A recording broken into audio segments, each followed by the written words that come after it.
Alors bonsoir à toutes et à tous. Ça va? Donc j'ai atterri ce matin de Tel Aviv, j'ai la tête un peu... Très très bonne tournée cette semaine. Je ne sais pas si vous avez des bruits de Ashdod, de Netanya, de Jérusalem. Incroyable. Alors, il y a un midrash incroyable qui dit comme ça. Rachel zarta betzniuta le Yosef sheu shamur mina'ain. Rachel, donc Rachel Imenu, elle a le mérite, par le mérite de sa pudeur, d'avoir un enfant qui s'appelle Yosef et qui est gardé du Haïn, c'est-à-dire qui est protégé du Haïnara. Mais alors, pourquoi est-ce que le fait qu'une personne elle soit pudique, alors ça peut protéger sa descendance du Haïnara? Et comment ça fonctionne cette protection? Et que si on a besoin d'une protection, ça veut dire qu'il y a un problème qui existe, parce que ce n'est pas la peine de se protéger d'une chose qui n'existe pas. Après, d'essayer de réfléchir, est-ce que ça existe? Est-ce que c'est juste une espèce de superstition, que la personne elle a peur, qu'on la regarde? Et après, il y a tout un folklore autour, avec le fil rouge, le poisson, les prénoms, les petits yeux partout. Oui ou non? Qu'il y a une réalité, il y a une réalité physique, d'accord, une réalité spirituelle, que quelqu'un, il peut, malheureusement, mettre l'Aïnara et engendrer une conséquence négative.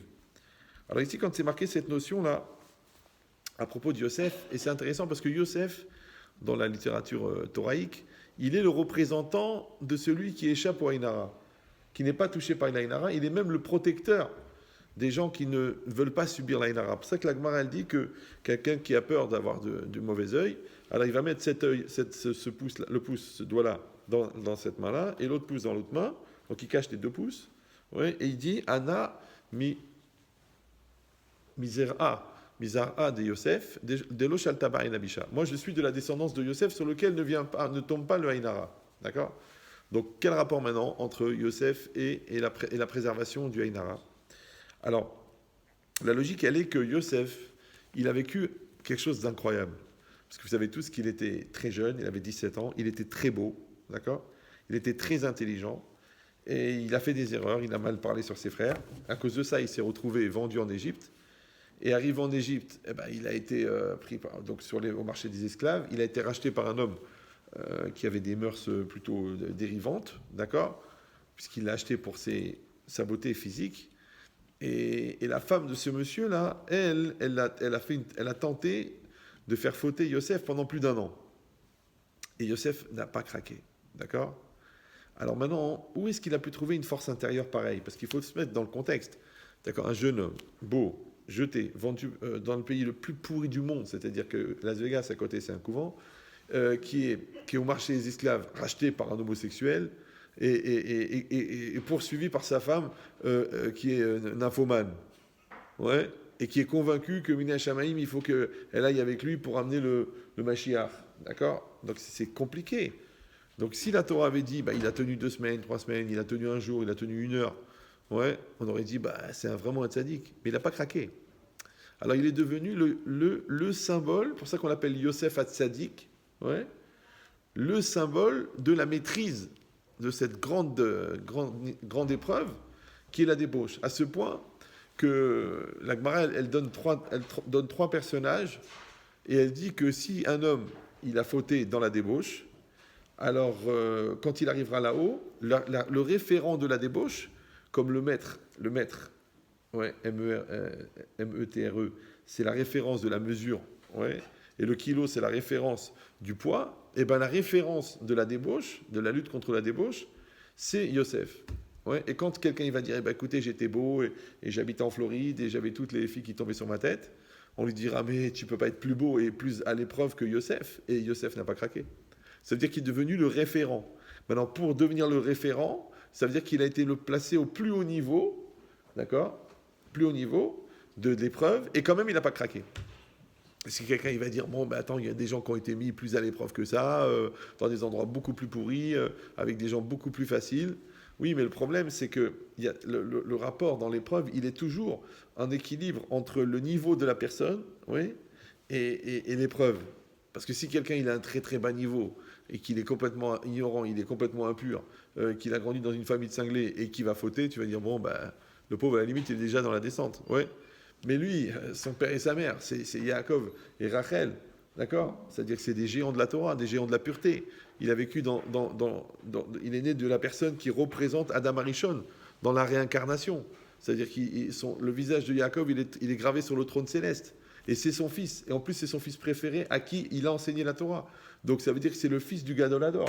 C'est le fils du plus grand de la génération. Et il se retrouve en Égypte dans une épreuve de débauche.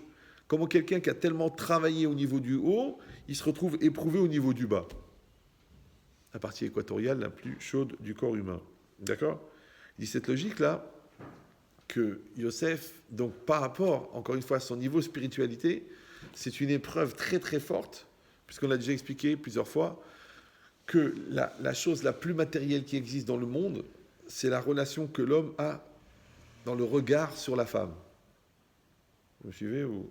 D'accord? C'est que quand un homme regarde 1 million d'euros en liquide, ça lui fait un certain effet. Mais quand quelqu'un regarde, je sais pas moi, un super buffet campagnard gratuit, ça lui fait un autre effet. Mais quand quelqu'un voit une femme déshabillée, ça lui fait un autre effet. Et bien le plus haut niveau de matérialité, c'est celui-là. C'est le regard que l'homme a sur la femme. D'accord? Et on a déjà expliqué que c'est pas la femme qui est matérielle, c'est pas l'argent qui est matériel, c'est pas la bouffe qui est matérielle, c'est le rapport avec la réalité qui est matériel. C'est un rapport de dépendance, d'addiction, comme on l'a traité dans le cours sur la sainteté, qui est très fort. Maintenant c'est marqué que Znout me vit les derniers août. La débauche amène la pauvreté. D'accord? C'est normal. Parce que la richesse, c'est quoi? La richesse, ce sont les moyens que Hachem octroie pour pouvoir vivre. Donc il y aura toujours un rapport entre la vie et la richesse. D'accord? Maintenant, quand on parle de richesse, on ne parle pas des milliards d'euros qui tombent sur la tête. On parle de la bracha. La bracha, ça veut dire que quand quelqu'un a un besoin, il a les moyens d'accomplir. Ouais, c'est ça la bracha. Parce que si tu as 130 millions d'euros, mais que tu gères mal et que tu vis mal et que tu gaspilles, donc ça ne sert à rien d'avoir de l'argent. Par contre, si à chaque fois que tu as un certain besoin, à chaque fois que tu as un projet, à chaque fois que tu as un défi, à chaque fois que tu as un challenge, tu as les moyens d'y arriver, ça s'appelle la bracha. Maintenant, encore une fois, si on dit que la bracha, elle est sous-tendue à la vie, d'accord, parce que la bracha, c'est justement les moyens de développer sa vie, donc c'est sûr que le contraire de la vie, la mort, elle ne va pas avoir besoin de la bracha. Par exemple, quand vous voyez un cadavre se décomposer, vous voyez bien qu'il n'y a pas la bracha. Oui, non? D'accord. C'est rare qu'un cadavre, il ouvre un magasin, c'est rare qu'il développe un produit, c'est rare qu'il fonde une famille. Pourquoi? Bah, tu dis, mais il est mort. Mais non, parce qu'il n'y a pas la bracha. C'est normal, parce qu'encore une fois, la bracha, c'est le moyen de développer la vie. Maintenant, quand il y a la mort, c'est pas la peine de développer la mort. Ça va? Oui, non? Oui? D'accord. Maintenant, moi, je ne parle pas des gens qui sont morts, parce que leur cœur s'est arrêté. Je parle des gens qui sont morts psychologiquement ou des morts spirituellement. Là aussi, il n'y aura pas la bracha. Parce que si vous avez compris que la bracha, c'est les moyens pour la vie, donc l'anti-vie, c'est l'anti-bracha. Voilà. Maintenant la débauche, ouais, la faute de la débauche, c'est le gaspillage de semences. Et la semence, c'est le plus grand concentré de vie qui existe. Puisqu'il y a 250 millions de spermatozoïdes dans une goutte de semence. C'est-à-dire pratiquement la population des États-Unis. Dans une goutte. Donc plusieurs gouttes, c'est presque mondial. Ouais. Plusieurs fois par semaine, c'est carrément un génocide. Mais tu dis non, mais c'est rien, c'est pas un enfant, c'est rien. Ben, c'est pas évident, hein, parce que c'est marqué dans le Zohar qu'un homme à la fin de sa vie, il va être accueilli par des milliards d'anges, des anges blancs et des anges noirs. Et ces milliards d'anges, il y en a qui disent que ce sont les neshamot de chaque spermatozoïde. Vous me suivez ou non? Parce que c'est marqué que celui qui va avec sa femme, les Shem Shamaïm, chaque relation, elle met que cette semence, elle va au monde futur. Mais attention, le contraire aussi. Chaque semence qui est gaspillée, elle crée des anges qui vont accuser la personne au moment du jugement. Et c'est un peu normal. Parce que quelqu'un va dire, oui, mais c'est pas évident, il est célibataire, c'est dur, ou alors la femme, elle veut pas. Bon, chacun y verra ses circonstances atténuantes ou pas, mais en tout cas, l'idée, c'est ça.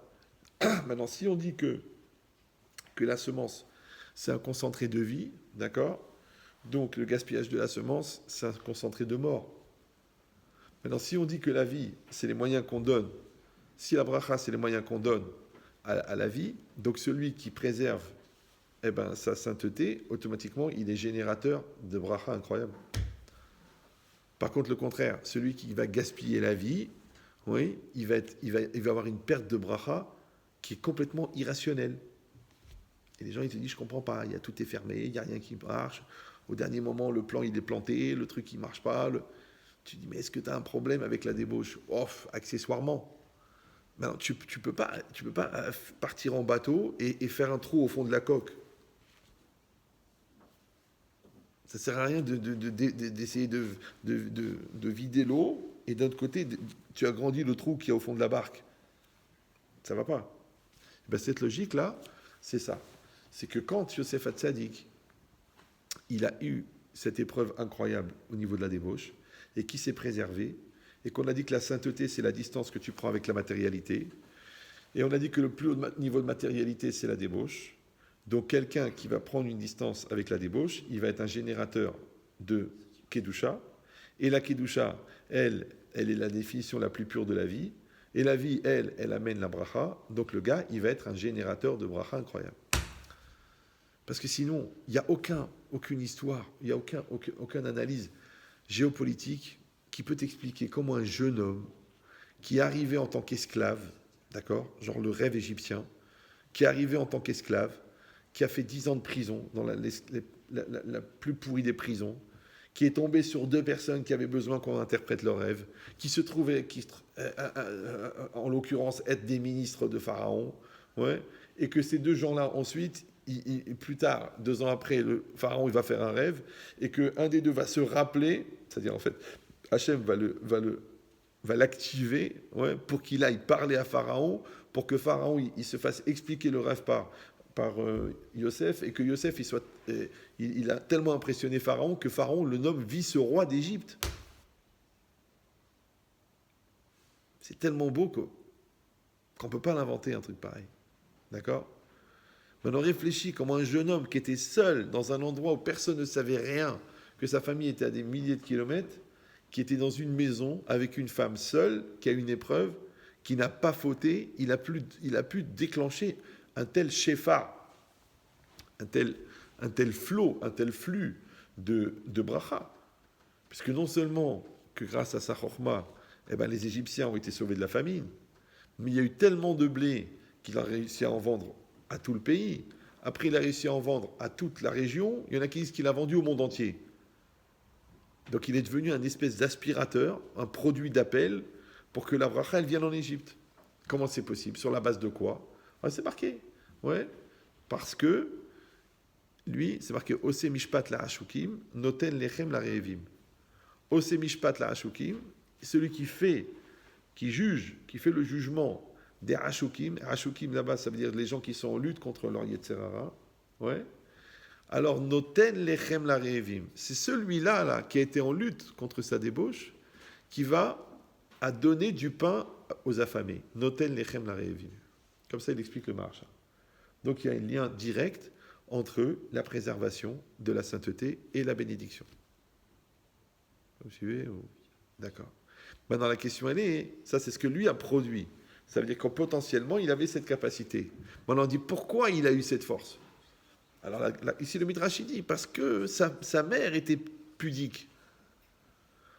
Puisque par le mérite de la pudeur de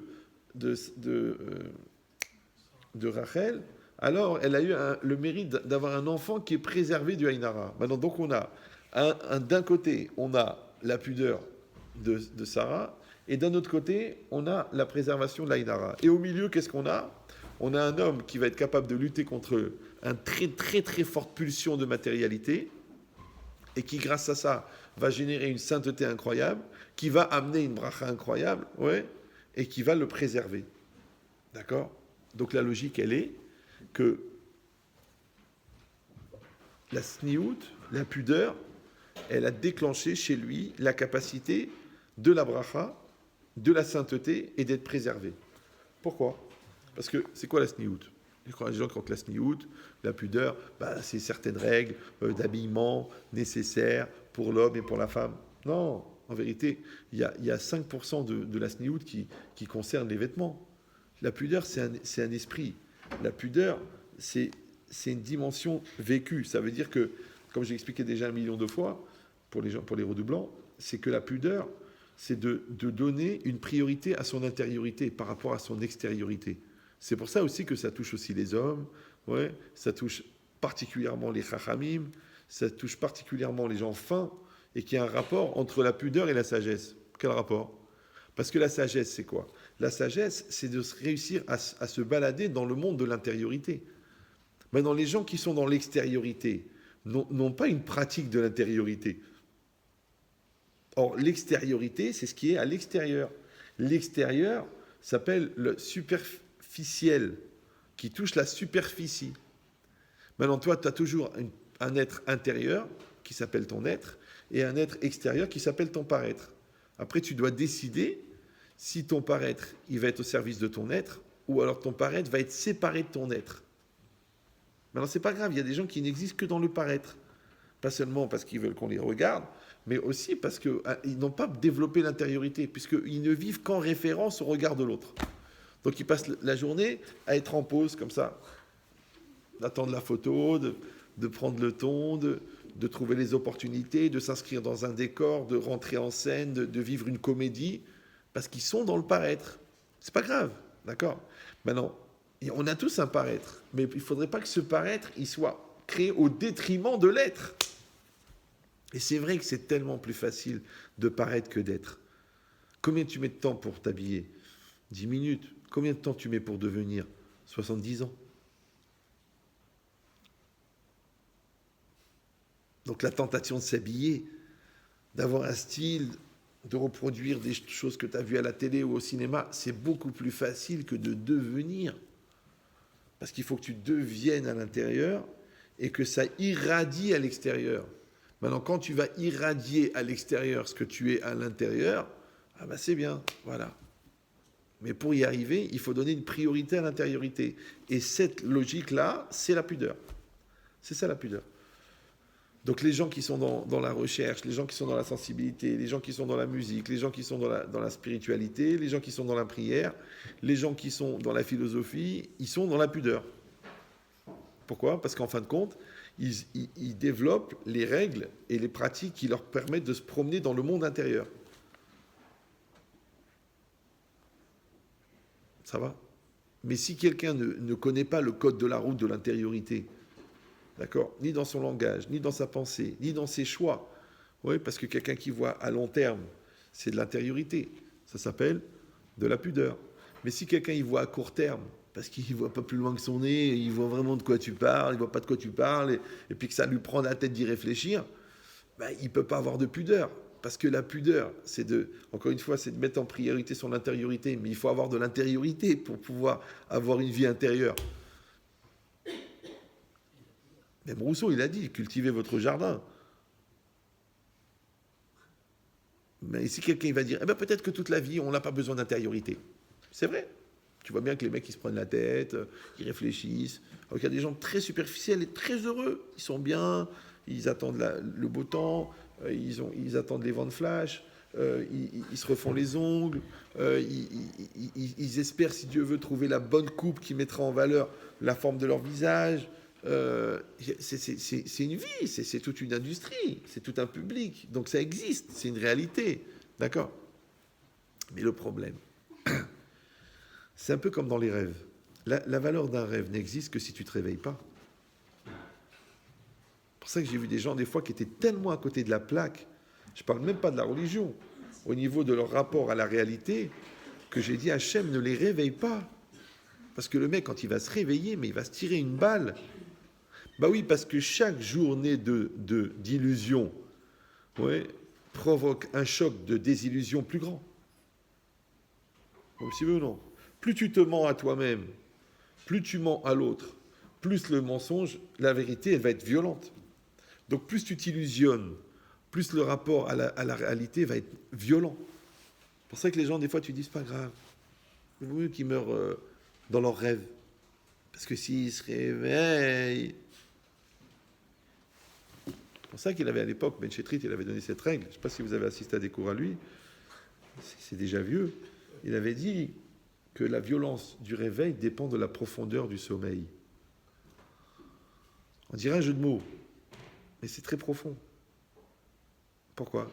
Parce que quand tu vois l'énergie que les gens dépensent pour rester endormis et la fuite qu'ils ont du réveil, parce qu'ils ont peur du réveil. Mais encore une fois, plus tu vas t'enfoncer dans le sommeil, plus le réveil va être violent. C'est comme si tu te réveilles, c'est comme si tu dois tu dois te réveiller à 7 heures. Et tu vois, il est 7h10. Tu dis, 7h10, j'ai raté déjà le train de 7h28, après je vais arriver à 9h15, après le patron il va m'engueuler, il va me prendre la tête, après je vais être stressé, après je vais pas être bien, après je vais mal répondre aux clients. Mais là, tu as raté l'avion, là. Ouais. Et là, tu perds ton boulot, parce que le mec, il a dit, j'en ai marre de tes retards.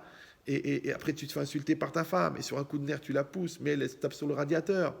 Maintenant, elle fait une main courante au truc, ton fils, il intervient, il a un couteau dans la main. Tu as vu où tu as été pour 5 minutes ?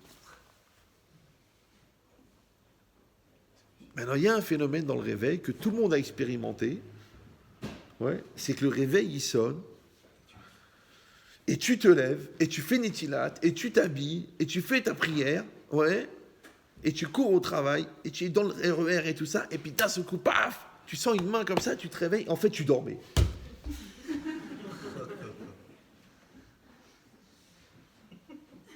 Et il est 11h15. Tu dis, c'est pas possible. Pas 11h15. Attends, il était 7h10, j'ai dit encore 1 minute. Mais n'importe qui a réfléchi, qui a quelques connaissances du cerveau, il sait que le cerveau ne fonctionne pas à la même vitesse. Donc quand vous êtes dans le monde du rêve, ce que vous pouvez rêver en 1 seconde, vous pouvez le raconter en 3 heures. Parce que le cerveau n'est pas soumis au temps. Donc dès que tu bascules dans l'inconscient, il n'y a plus de notion de temps. Ça va ? Super. Donc des fois tu crois que tu es réveillé, mais en fait tu rêves. Ça va ? Maintenant, sur un même ordre d'idées, des fois tu crois que tu réfléchis, mais en fait tu dors. Tu crois que tu es en train de prendre une décision, mais en fait tu repousses justement le moment de la décision. Alors là, ça s'appelle dormir avec les yeux ouverts. La preuve, c'est que la personne, elle te dit, écoute, bon, t'as décidé ou non ? Tu dis, mais tu dors ou quoi ? Mais tu vois bien qu'il ne dort pas, il est réveillé. Donc on peut dormir avec les yeux ouverts. Ça s'appelle se mentir à soi-même, ça s'appelle fuir la réalité. Mais pendant ce temps-là, et ça je l'ai dit, je le redis, je m'excuse. Si vous en avez marre, ne venez plus au cours. Arrêtez de penser que pendant que vous réfléchissez, la situation n'évolue pas. Arrêtez de penser que quand vous n'avez pas encore décidé, la situation ne dégénère pas. Ça continue. Vous me suivez ou non ? C'est comme si vous avez laissé la porte du frigo ouverte et vous êtes parti en vacances. Et vous dites, pourvu que ça ne pourrisse pas. Mais ça va pourrir. Tu dis, oui, je viens changer les mezuzot. Mais tu as laissé le frigo ouvert. Ça va pourrir. Et bien là, c'est pareil, tu as laissé ta gueule ouverte. Donc l'autre, elle a entendu les insultes. C'est fini maintenant, c'est une machine. C'est en marche.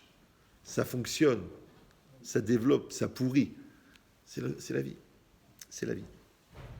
Donc ça veut dire que tous les engagements, toutes les directions, tous les choix que nous faisons volontairement ou involontairement, consciemment ou inconsciemment, nous engagent. Maintenant, vous avez quand même remarqué que c'est quand même plus facile de conduire avec les yeux ouverts qu'avec les yeux fermés quand même. Vous voyez dire à l'agent, excusez-moi, franchement, j'avais les yeux fermés. Comment tu conduis avec les yeux fermés ? Eh bien, écoutez, moi, je ne suis pas comme tout le monde. D'accord ? En train de m'ouvrir les yeux, en train de me stresser de chaque détail de la circulation. Moi, je ferme les yeux. Parce que je reste serein. Oui, mais là, vous avez roulé sur 28 enfants à la sortie de l'école. Mais je reste serein. Ça a l'air débile comme discours. Oui. Ça a l'air débile. Mais moi, je parle avec les gens. Et les gens, ils me disent, j'ai fermé les yeux. Là, tu as trompé ta femme pendant 6 ans. Eh bien, vous m'avez ouvert les yeux. Ah, donc ils étaient fermés. J'ai l'impression de me réveiller d'un cauchemar. Ah, donc tu étais en train de dormir. Ouais, ah maintenant j'ai compris qu'il faut que je me mette au travail. Eh ben c'est bien maintenant que tu es renvoyé. Et maintenant tu veux sauver le couple. Eh ben c'est bien, 2 ans après le divorce. Et maintenant tu commences à lire les livres de Françoise Dolto. Kolakavod, maintenant que ton fils il a 47 ans. J'élève mon enfant, c'est le moment ou jamais.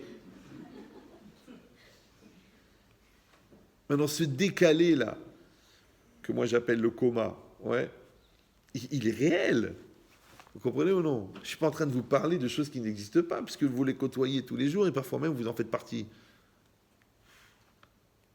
Et je vous dis, je vous répète, d'accord? De faire durer le rêve ne sert à rien, puisque le réveil sera encore plus brutal. Or, bizarrement, dans les livres de Moussard, de morale juive, ouais, je traduis pour les gens qui viennent d'adhérer au club, le Yetzer Hara, le mauvais penchant, s'appelle Melech Hadimayon, le roi de l'illusion.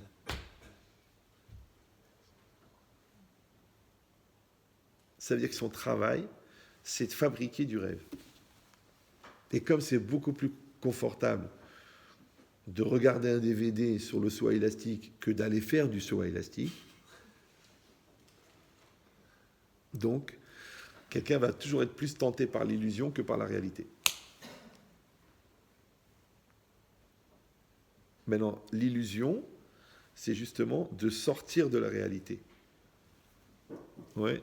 Et bien, bizarrement, les gens qui ont une vie intérieure sont plus impliqués dans la réalité que les gens qui n'en ont pas. Vous allez dire, mais non, si quelqu'un il est dans l'intérieur, justement, il n'est pas adapté à l'extérieur. Eh bien, c'est bizarre. Là, j'ai parlé avec quelqu'un qui m'a donné un grand ridouche. D'ailleurs, je le remercie. Sur la drogue. C'est un phénomène intéressant. Moi, j'ai pas eu la chance de fumer du shit ou d'essayer de...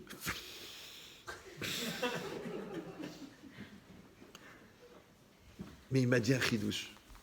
Très grand chidouche, très grand enseignement. Moi, je croyais que l'addiction...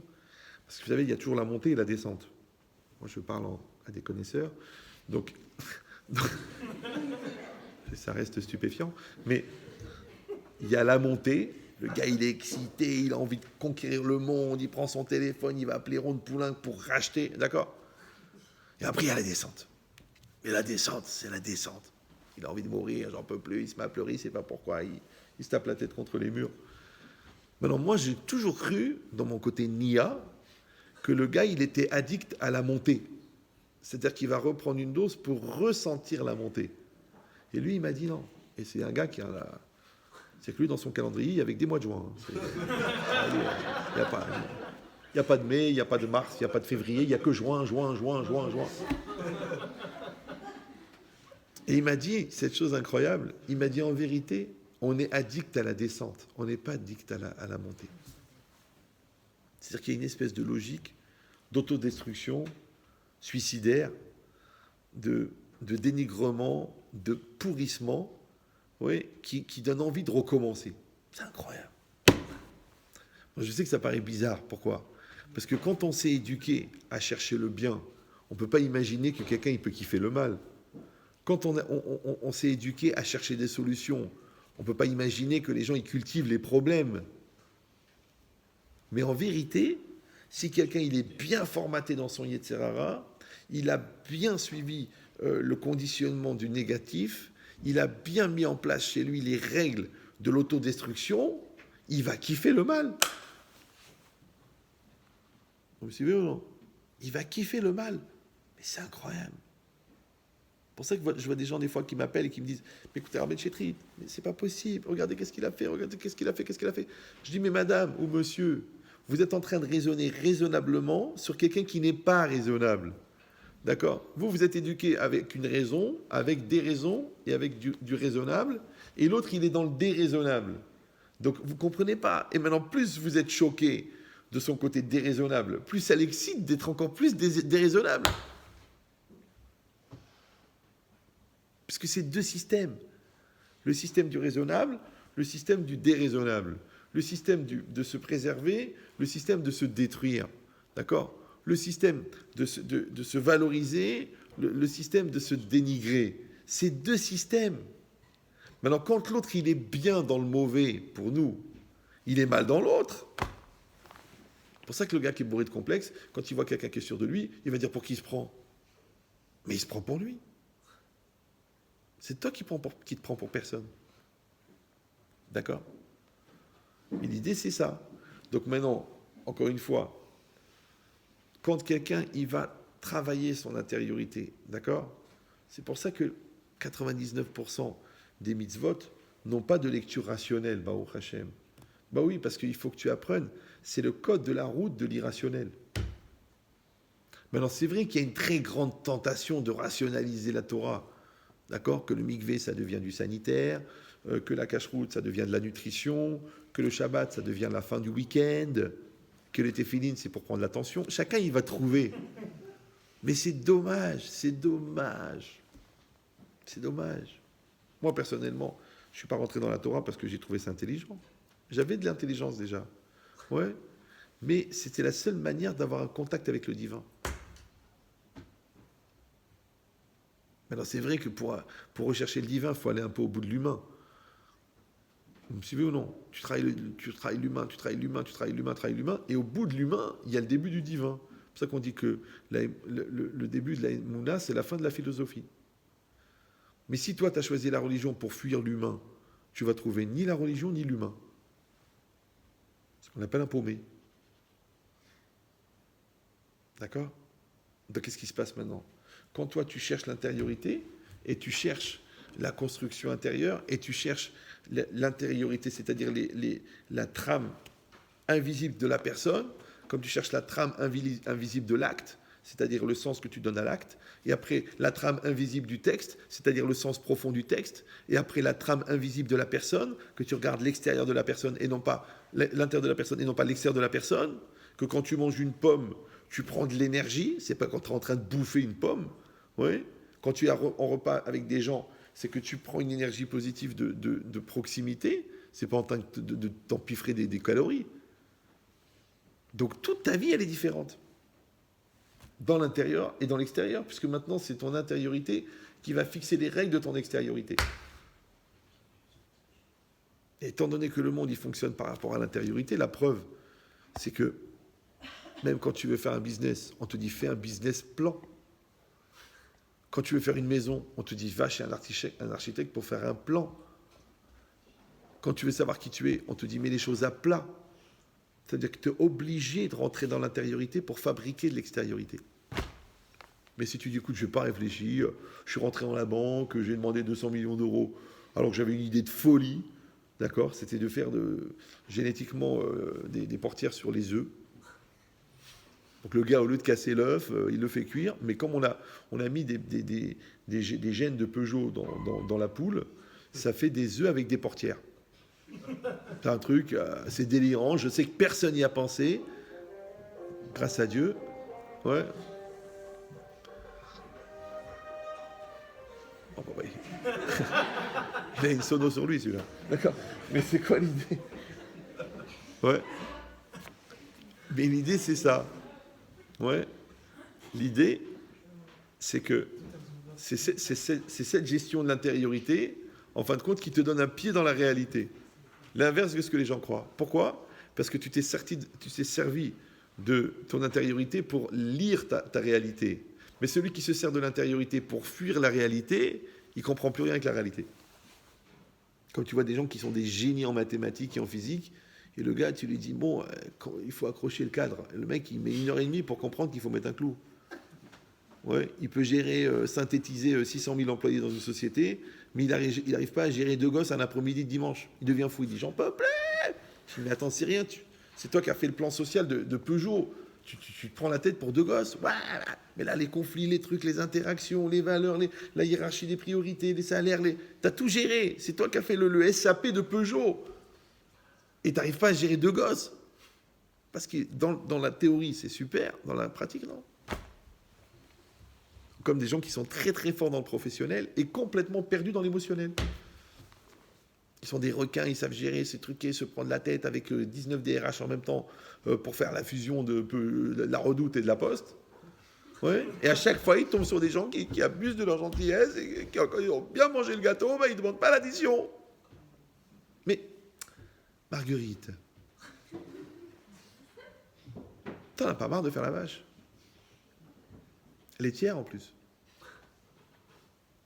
Je dis, mais je comprends pas, je sais pas. Dans le travail, je suis un stromon, et dans l'émotion, je suis perdu. Voilà, le gars, il me dit 3 petits mots, je tombe par terre, je lui tombe dans les bras ou ailleurs. Ouais. Pourquoi c'est comme ça? Pourquoi il y a une telle différence? Parce qu'en fin de compte, les gens ne font pas ce travail de hit page tout. D'accord? C'est-à-dire que la valeur qu'ils ont atteint, par exemple, de le professionnel, ils doivent leur servir dans l'émotionnel pour gérer leurs émotions. Ouais.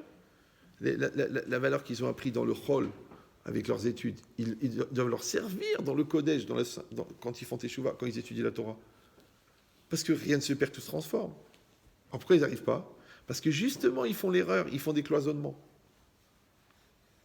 Maintenant, quand il n'y a pas de cloisonnement, le flux, il va être décidé par la priorité. Donc il y a l'intérieur et l'extérieur. Si tu donnes une priorité à l'intériorité, eh ben c'est elle qui va influencer ton extériorité. Si tu donnes une priorité à l'extériorité, c'est elle qui va influencer ton intériorité.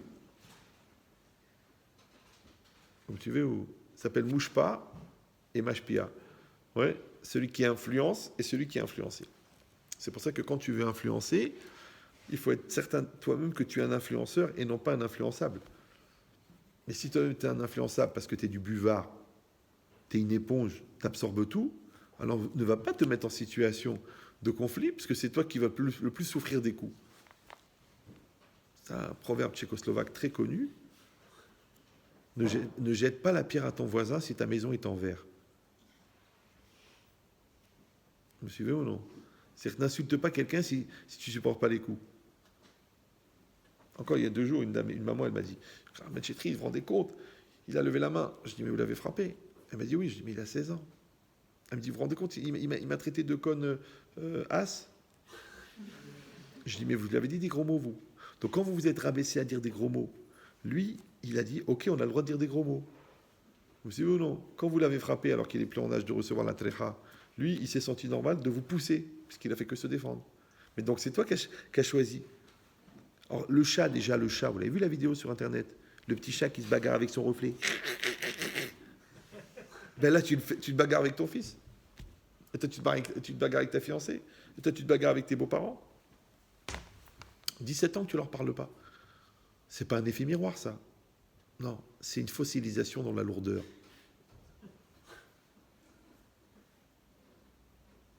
Donc voilà ce qui se passe. Ouais. Que Rachel, elle a fait un effort incroyable sur la pudeur. D'accord? Et on a dit que la pudeur, c'est quoi? C'est l'école de l'intériorité. Donc elle a développé une force intérieure. Parce que déjà, de manière basique, c'est pas évident d'être pudique en été. En hiver, c'est facile. Mais en été, c'est dur. Après, c'est pas évident d'être pudique quand tout le monde s'en fiche de la pudeur. Après, c'est difficile d'être en logique de pudeur quand tous tes copains ils vont te dire, bah attends, mais qu'est-ce qui t'arrive là? Tu es devenue une bêcheuse ou ouais. Donc c'est difficile. Donc ça veut dire que après, ça va encore plus loin parce qu'il y a une pulsion intérieure d'exister sur son extériorité. Donc si quelqu'un a réussi à gérer sa pudeur, ouais, comme les 3/4 des jeunes couples avant le mariage qui font des bêtises ensemble, c'est rarement par vice ou par perversité. C'est ben, écoute, il a tellement insisté, puis je le voyais comme ça. Je sentais qu'il allait mourir. J'ai dit, bon, écoute, de toute façon, on va se marier, avant, après, qu'est-ce que ça change? Bien sûr que ça change, puisqu'après, il n'a pas le même regard. Attention, les filles. Tant qu'il ne vous touche pas, vous êtes une personne, et dès qu'il vous touche, vous devenez un objet. L'objet du désir.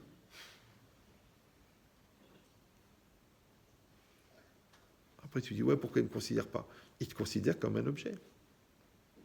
Maintenant, qui c'est qui lui a donné le droit de penser que tu es un objet? C'est toi, en devenant l'objet de son plaisir.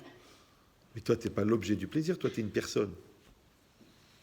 Maintenant, pour avoir la force intérieure, d'accord, de ne pas tomber dans le piège de désir de l'autre, c'est parce que tu te respectes. Encore une autre, toujours en Israël. Elle me dit, oui, avec sa mère. Oui, voilà, ma fille, elle a 21 ans, avec quelqu'un de 42 ans qui ne veut pas d'enfant. Je lui ai répondu clairement. Elle m'a dit oui, non, il y en a qui disent que oui. Moi, la différence d'âge, ça ne me dérange pas. Je dis, mais c'est pas le problème. C'est pas ça le problème. Le problème, c'est pas que est-ce qu'on peut gérer une relation comme ça? Est-ce que ça a un avenir? La vraie question, c'est qu'est-ce que tu fous dans cette galère, ma chérie? Mais quel niveau de manque d'ambition tu peux avoir? Quel niveau quelle mauvaise image de toi tu peux avoir pour te solder à ce point que genre vous êtes tous les deux seuls au monde et tout le monde est mort et qu'il ne reste plus que lui et que le mec il t'a fait un compliment, alors tu dis bon bah autant tout lui donner puisque lui il me donnera rien. Et c'est ça qui m'a choqué. C'est le niveau de manque de considération personnelle. Je dis mais c'est pas un programme qu'il vous faut, c'est une thérapie. Et c'est dit oui, mais comprenez, il y a des sentiments, et puis il a besoin de moi. Bien sûr, je connais le syndrome de Mère Teresa. Tu veux sauver le monde. Mais sauve ta vie, Baba. Lala. C'est déjà pas mal. Ouais. Et bien cette logique-là, il faut avoir une force morale. Donc c'est extraordinaire que le Midrash nous dit que la force morale que Rachel a développée, qui lui a permis d'avoir cette pudeur incroyable, ouais, c'est cette force morale que Yosef a hérité génétiquement. Maintenant, elle était dans une force morale de ne pas dévoiler sa beauté, et lui, il a été dans une force morale de ne pas craquer sur la beauté de l'autre. Donc ça veut dire que c'est la même. Vous me suivez ou non? Parce qu'il y en a une qui est par rapport à l'intérieur, et il y en a une autre qui est par rapport à l'extérieur. Mais c'est une force morale. Ça veut dire, et c'est extraordinaire, c'est une grande bracha, qu'il y a une génétique physique. Tu peux avoir le même nez que ton père, ou les mêmes hanches que ta mère. Tant pis pour toi. Ouais. Il y a une génétique psychologique. Oh, on dirait le caractère de ça. Lunatique, mais on dirait son oncle, enfin son grand-père. C'est pas possible. Mais c'est les mêmes les deux. Comme ça, il me chunne, il se braque. Comme ça. Arrêt sur image, le mec, il a jeté la télécommande dans la mer. Le même. Donc tu vois qu'il y a une génétique psychologique. Ouais. Donc il y a aussi une génétique spirituelle. Ça s'appelle Srutavot. C'est-à-dire que les générations d'avant, elles ont fourni des efforts qui vont être hérités par les générations d'après.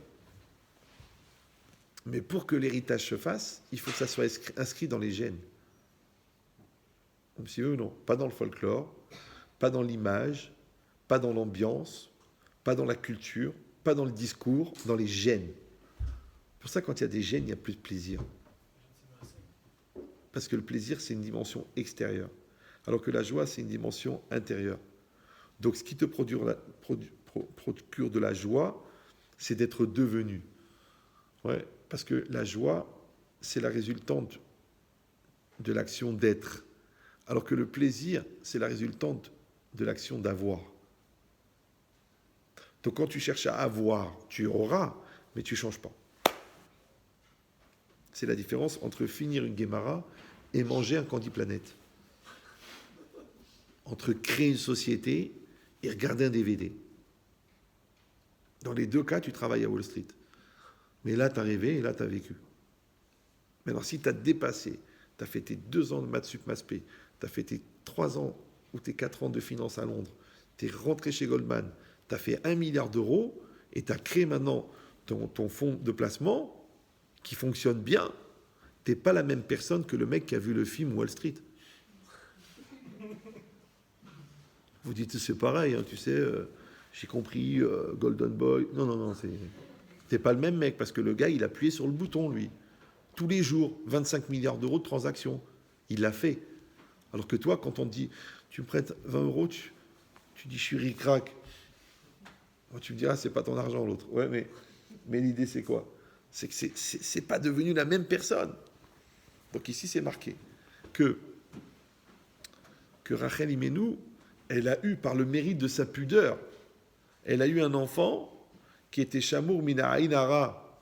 Mais l'Ainara, il est loin derrière là-bas. On a parlé, il a déjà donné la force morale de lutter contre la débauche, et ensuite la sainteté qui en a découlé, et ensuite la bracha qu'il a pu développer et redistribuer. D'accord? Maintenant, oui, l'Ainara dans ce circuit. En vérité, c'est très simple. Parce que l'Ainara, c'est le regard. Aïn, c'est l'œil. Oui. Et Ra, c'est quoi Ra? Les redoublants. Ra. Bon, en hébreu, en français, ça veut dire mauvais. Mais dans la traduction des Chachamim, Ra, ça veut dire Davar Shen Botachlit. C'est une chose qui n'a pas de finalité. C'est ce qu'on appelle en français la gratuité. C'est le réa en anglais. Rien. Ouais. Maintenant, pour ça que Er, le premier enfant de Yehuda, ouais, il allait avec sa femme. Il faisait exprès qu'elle ne tombe pas enceinte, parce qu'il ne voulait pas que son corps soit déformé par les grossesses. Et donc, il jetait la semence dehors. Et comment il s'appelait? Er. Er, ça s'écrit Ain Resh, les mêmes lettres que Ra. Vous me suivez ou... Pourquoi? Parce qu'on a dit que c'est le gaspillage de semences qui représente le mal.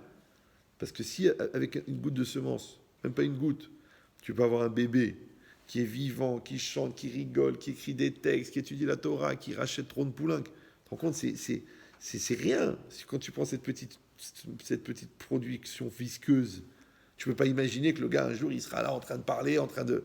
C'est incroyable, c'est un miracle. Vous savez le miracle, non?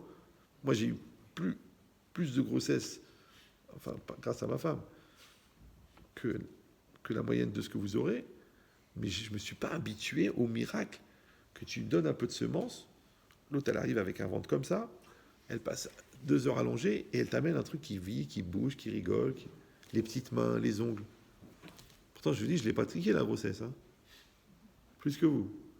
Mais je ne m'habitue pas au miracle. Et je ne veux pas m'habituer. Il ne faut pas s'habituer. Parce qu'après tu perds l'émerveillement. Ouais. Et quand il n'y a plus d'émerveillement dans la vie, il n'y a rien. Ça va? Donc ça veut dire quoi? Ça veut dire que Yosef, ouais, la force morale qu'il a eue de faire cet effort-là, en fin de compte, il l'a fait avec son intériorité. Donc c'est exactement le contraire de l'œil. Parce que l'œil, c'est ce qui jauge, et l'œil, c'est ce qui juge. Donc l'œil, c'est ce qui définit, et l'œil, c'est ce qui délimite. D'accord? Et ce qui est délimité par définition, c'est limité. C'est pour ça que la Gemara, elle dit En abracha shora, et là, bedava asamui minaïn. La bracha ne vient que dans ce qui est caché de l'œil. Et là-bas, on ne parle pas d'Aïnara. Ouais.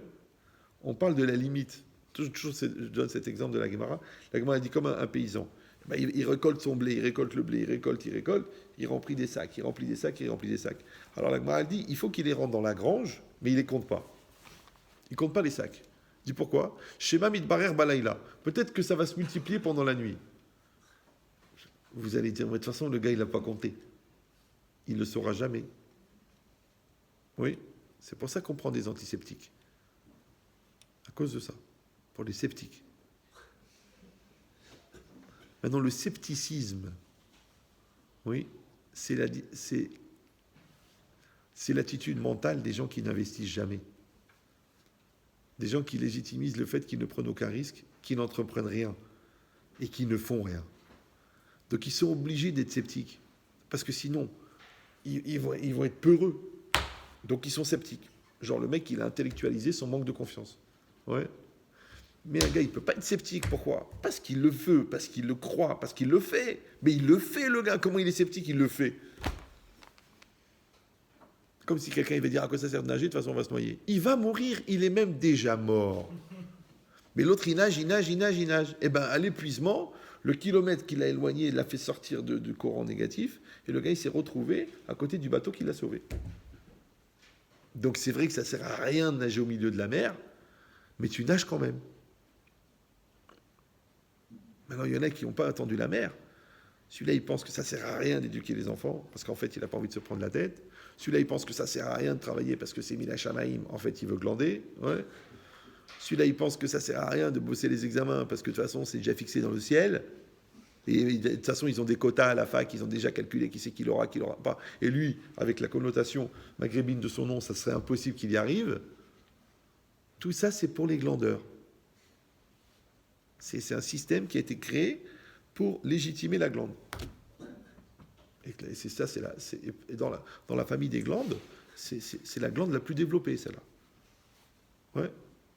C'est la glande qui agit à toute heure. D'ailleurs, on appelle la glandeur. Bon. Mais cette idée-là, vous avez compris maintenant, que l'œil, il donne la taille aux choses. Même les parents, ils disaient toujours, l'ayinara le plus dangereux, c'est l'ayinara des parents. Sur leurs enfants. Pourquoi ? Parce que des fois, tu vas dire, ah mais il n'est pas capable. Non, mais... Vous savez, les enfants, les enfants ont un défaut, c'est qu'ils grandissent. Donc les parents, des fois, ils ne voient pas leurs enfants grandir. C'est comme le grand frère, par exemple, ou la grande sœur, elle ne voit pas que le petit frère, il est plus petit. Parce qu'il est grand-père. Il faut arrêter de dire le petit frère. Ouais, comme si tu dis, le petit frère. Attends, il a 6 sociétés, c'est pas un petit frère. Ouais. Bon, vous étiez les deux toi, tu étais en CM2, il était au CE1. Ok, c'était le petit frère. Dans la cour de l'école, tu étais là pour le défendre. Mais ça y est, il se défend très bien. Donc, soit tu es inconscient qu'il l'a changé, soit tu es intéressé à penser qu'il n'a pas grandi. Ça existe aussi. Ouais. Donc, maintenant, cette vision petite de quelque chose qui est grand s'appelle Ainara. Pourquoi ? Premièrement, parce qu'on a dit que Ra, c'est ce qui est mal et ce qui est gratuit. Et c'est gratuit d'empêcher les gens de grandir. C'est gratuit. Qu'est-ce que ça veut te faire ? Parce qu'il y a 2 Ainara. Il y a l'Ainara de mettre le mauvais œil sur quelque chose, donc une dynamique négative sur quelque chose, mais il y a aussi l'Ainara de ne pas mettre une dynamique positive sur quelque chose. Ouais, comme tu vas dire, écoute, de toute façon, ça ne marchera jamais. De toute façon, le magasin, il est mal placé. De toute façon, le petit, il n'a pas la capacité. De toute façon, il a visé trop haut. De toute façon, mais là, tu es en train de mettre de l'Ainara puisque tu es en train d'enlever l'énergie négative. Positive. Ouais. Tu as enlevé la prise du frigo. Après, tu dis, j'ai rien fait. J'ai pas pourri la nourriture. J'ai enlevé la prise. C'est pas que je lui ai dit qu'il était nul, mais je savais qu'il n'y arriverait pas. C'est pas évident, hein. C'est pas évident, encore une fois, parce que d'abord, il y a une réalité, il y a des notes, hein, d'accord. Après, il y a un caractère, d'accord. En plus, il y a le fait qu'il est quand même le fils de ta femme, que tu n'arrêtes pas de rabaisser depuis des années, donc il faut bien que tu trouves la preuve que tu avais raison de penser qu'elle était khmara. Une fois, j'ai dit ça à quelqu'un, je lui ai dit, en fait, ton problème, c'est que tu es déçu par le fait que ton fils a réussi. Je sais qu'au niveau psychiatrique, c'est dur à... Mais je vous conseille de relire Kafka, ça va vous aider. Puis enlever le F aussi, d'accord ? Mais des fois, le gars, il est déçu que l'autre a réussi. Ça le dérange. Parce que depuis qu'il est petit, il était convaincu qu'il allait se planter. Ouais, l'autre, il est déçu de voir que sa femme, elle arrive à se débrouiller toute seule. Parce qu'il pensait vraiment qu'elle pouvait rien faire sans lui. Il y a des gens comme ça. Ouais. Donc ça veut dire quoi ? C'est-à-dire que ça, c'est l'Ainara passif. D'accord ? Parce qu'il y a l'Ainara actif de mettre de la négation et l'Ainara passif de ne pas mettre de la bénédiction. Et bien cette logique-là, comment elle fonctionne ? Parce que vous savez qu'on est tous séparés les uns des autres. D'accord ? Il y a toi, il y a toi, il y a toi, il y a toi, il y a toi, il y a toi, il y a toi. Il y a moi. Bon, accessoirement. Maintenant, quand tu as dépassé la dimension psychiatrique de penser que le monde tourne autour de toi et que le jour où tu vas mourir, le monde va s'arrêter, quand tu as dépassé ça, ouais, l'égocentrisme 100%, et que tu te rends compte que finalement chacun a un rôle à jouer, et comme disait le général, que les cimetières sont remplis de gens indispensables, et quand même ça tourne quand même, ouais. Donc tu as compris qu'en fait, c'est vrai qu'on est séparés au niveau physique, on est séparés au niveau propriété privée, ouais. Mais à l'intérieur de nous-mêmes, notre Neshama, elle part comme un fil transparent, elle traverse les 7 cieux, elle traverse les 10 dimensions spirituelles, les sphirotes, pour arriver à la racine des âmes d'Israël, qui est en dessous du trône céleste. Et là, il y a fusion. Vous me suivez ou non ? C'est-à-dire qu'en bas, on est tous séparés, mais en haut, on est tous mélangés. Alors on est d'abord mélangés en sous-groupes, parce qu'il y a des sous-groupes de Neshamot, et puis après, il y a des plus grands sous-groupes, et après, il y a une seule Neshama. C'est pour ça qu'au départ, il n'y a que la Neshama d'Adam Arishon. Ça va? Maintenant, si on est séparé en bas et relié en haut, automatiquement, ce qu'on vit, ce qu'on fait, ce qu'on développe, ça influence en haut et en bas. Maintenant, quand tu veux faire du bien à quelqu'un, physiquement, eh ben, tu vas lui donner de l'argent, tu vas t'occuper de lui, tu vas lui masser le dos. Mais étant donné que ton énergie, elle vient de ta volonté et que ta volonté, elle vient de ton âme, donc automatiquement, cette énergie-là, elle va lancer une impulsion qui va partir de ton âme et qui va arriver à l'âme globale, qui va redistribuer dans l'âme personnelle de cette personne-là. Donc tu fais du bien à son âme aussi, pas que à son corps. Oui, mais le contraire aussi. Tu fais pas que du mal à son...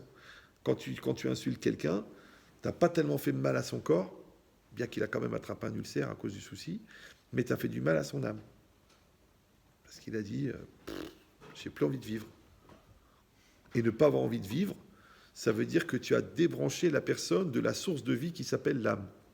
Or, le lien entre l'âme et le corps, puisque le corps est vivant grâce à la présence de l'âme, c'est l'âme qui donne la vie.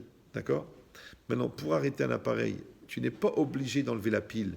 Tu peux mettre un bout de papier sur le contact entre la pile et l'appareil. Et le contact, c'est le nefesh, c'est le psychique, c'est le moi, c'est le da'at. Donc si quelqu'un, tu lui casses le moral, on appelle chalishut da'at, la faiblesse de l'esprit, de l'être, et ben l'énergie de l'âme n'arrive plus au corps. Et de manière symptomatique, ça s'appelle la maladie.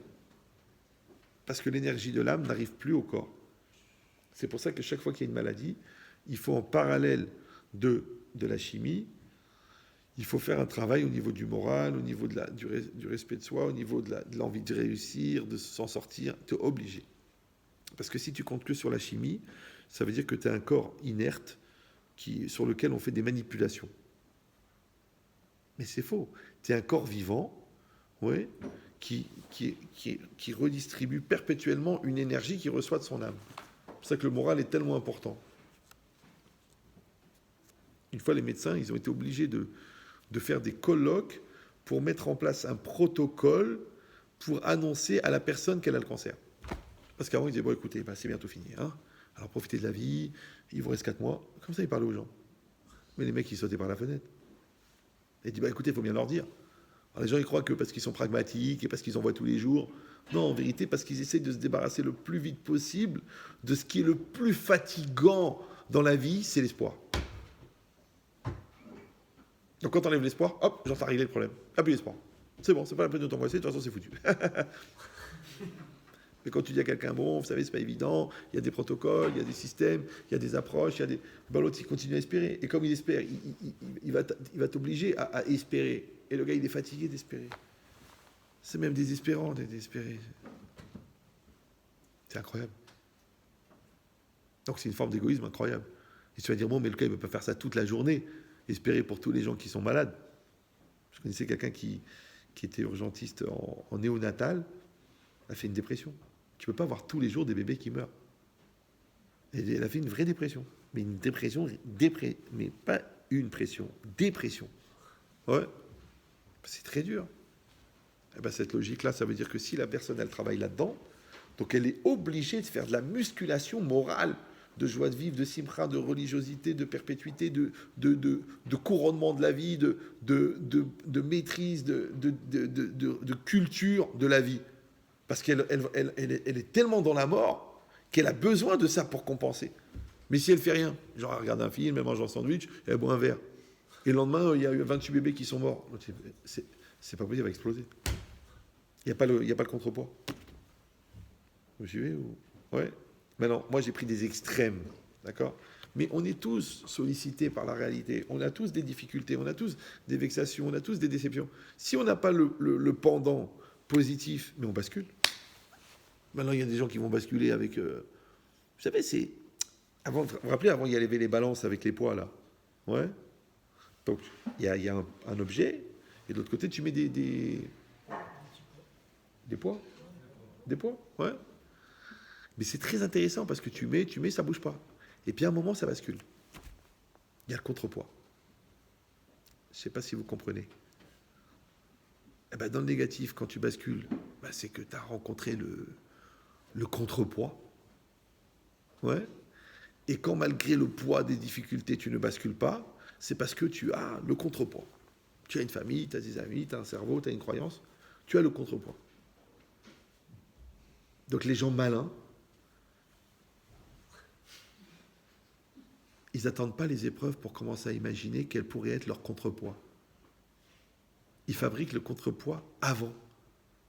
Je sais que ça a l'air débile, mais j'en ai vu des gens qui ont morflé. Ouais, donc il faut être un peu malin, de ne pas croire qu'on est toujours dans l'éternelle jeunesse et que tout ira bien. Baruch Hashem. Fabrique le contrepoids quand même. Travaille ta émouna, sois entouré des gens qui t'aiment, et un cerveau qui va démultiplier la violence du coup, développe des valeurs, pour que quand le coup va arriver, tu pourras l'amortir. Sinon, Là, j'ai même pas vu. Revenez tout à l'heure parce que là,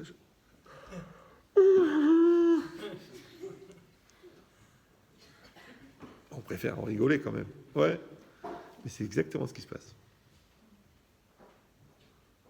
Donc, qu'est-ce qui se passe maintenant? On a compris que la personne morale, la force morale, en fin de compte, la personne spirituelle que tu as construite à l'intérieur, c'est elle qui va t'accompagner dans tous les choix. Maintenant, la Torah, elle t'a donné des process.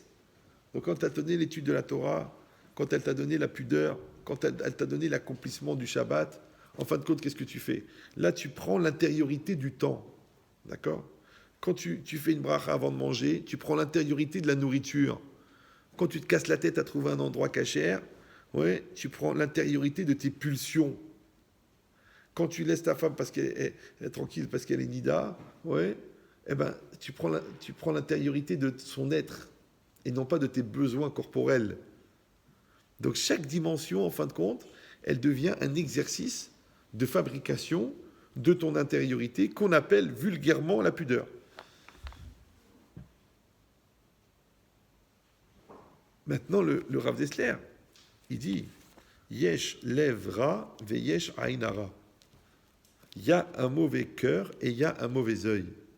Ve yesh lev tov ve yesh ain tova. Et il y a un bon cœur et il y a un bon œil. Alors aujourd'hui, j'ai voulu faire le cours sur l'Ainara, mais je l'ai démarré de la fin.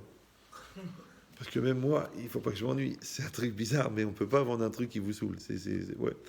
Donc, je l'ai tellement fait ce cours, j'ai dit je démarre de la fin. Maintenant là, c'est un petit peu c'est risqué, parce que là, j'ai lancé toutes les quilles, et maintenant, il faut que je fasse une figure qui soit jolie. D'accord? Donc, normalement, la première partie, c'était sur cette phrase-là de Rav Dessler, elle durait au moins 3/4 d'heure. Mais là, on n'est pas dans des horaires de faire 3/4 d'heure. Là, il y en a un qui va me tuer, c'est sûr. D'accord? Mais l'idée, c'est, en résumé, c'est ça. Lève, on a expliqué 1 million de fois, le cœur, c'est pas les sentiments. Le cœur, c'est le centre de la personne, puisque tout vient du cœur, tout provient du cœur. Comme le cœur géométrique, c'est-à-dire le centre du cercle, à partir duquel tout va partir. D'accord? Donc maintenant, quand et Tov, on a expliqué aussi 1 million de fois que Tov, ça veut dire complet. Donc Lev Tov, ça veut dire que la personne, elle a une intériorité complète. Maintenant, le fait d'avoir une intériorité complète, c'est extraordinaire, mais ça va s'arrêter, on va dire, géopsychologiquement, à la limite de ton corps.